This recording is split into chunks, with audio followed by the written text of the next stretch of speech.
Well, yet another well-known person is going to Antarctica this December. This time it's Bart Ehrman. If you have not heard of him, I will tell you who he is. But look at the long list of people going to Antarctica this December. First will be us, the final experiment. We will have 9 people going from both the Flat Earth Camp and Globe Camp.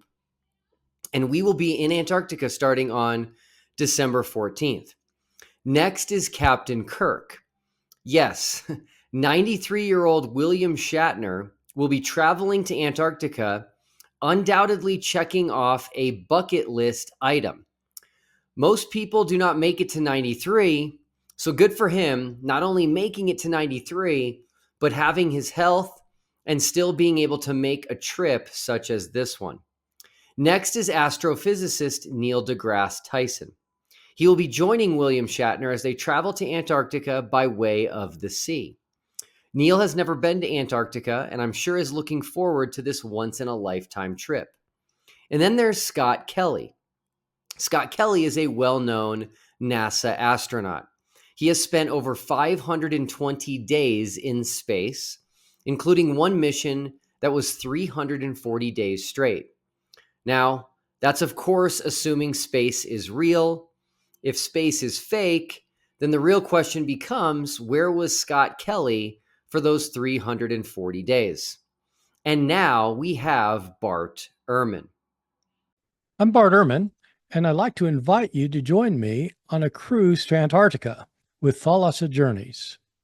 The cruise will take place in December, from December 11th to the 22nd, and this is going to be a good one.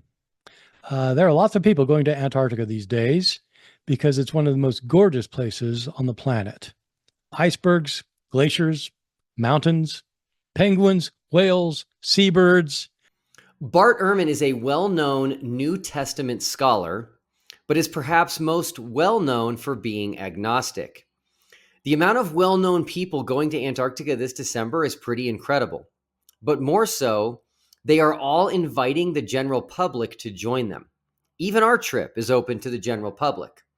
So there will be hundreds of people in Antarctica this December for pleasure.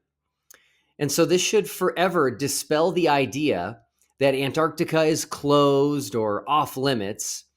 And this should also prevent people from saying that no one can know if they are actually in Antarctica.